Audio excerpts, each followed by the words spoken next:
Moroko, who is a sales and marketing manager. Correct. For Aruna Foods, right? Yeah. Yeah. So can you tell us some more about the business, and from a small business perspective, how do you feel about the Africa Free Trade Agreement? Do you feel like there's an opportunity to expand across the African continent? Perhaps we can just start here in Botswana. How did the business start? What is the business about? Thank you for having us. Aruna Natural Foods, our primary mandate is to ensure food sufficiency, and then by so doing, it's empowering locals, because as you can see, we are manufacturers of sunflower cooking oil as well as confectionery. So the raw materials, obviously, we acquire them locally. Yes. And the only challenge that we have currently is with the sunflower seeds.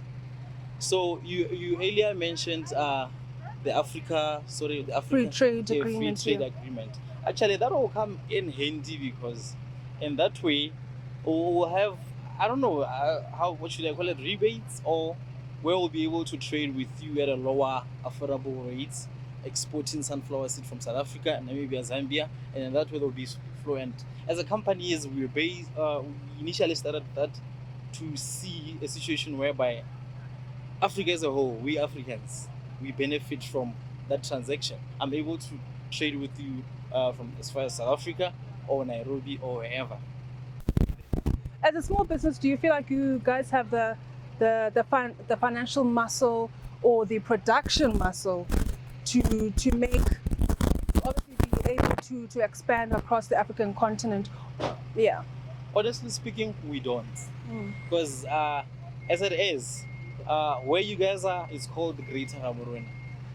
We are unable to service it effectively, but the dream is to see us being able to service the entire country.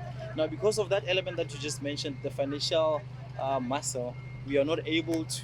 But with the smaller profit that we are making, we definitely gonna reach that dream. Okay. Eventually.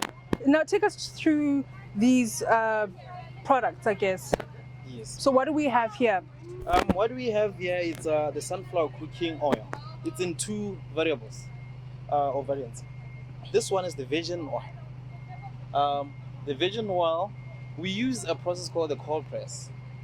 There's the heat one, but now we chose to use the cold one, the cold press. What happens is we crush through the seeds to extract oil, and then with this cold press oil that I have here is the initial one from the process, and then the purified one, it's after this one. It's the refined one over and over stages, and then you get this one. Okay. So we manufacture two variants. And fish oil right now is at a very high rate. If you're looking at South Africa, for example, fish oil is one of it's very expensive at the moment. Yes. Obviously, because of things like inflation and how the economy is performing. So it would be quite interesting to see a business like this one exporting this commodity, because that's how I see it. It's a commodity that's currently in demand in South Africa. Now, take us through, obviously, I can see cakes, I see bread, which is a very much needed staple on the African continent. Yes. The other side of Aruna is the bakery. We have a bakery over and above the oil manufacturing plant. So what the bakery does is we produce recipes for different hotels and restaurants.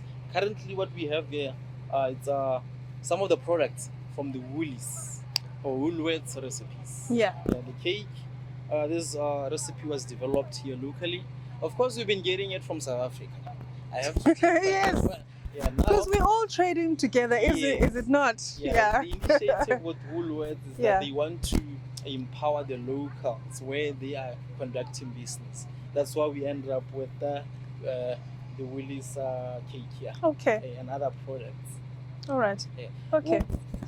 This is some from some of the items from their range that they gave us.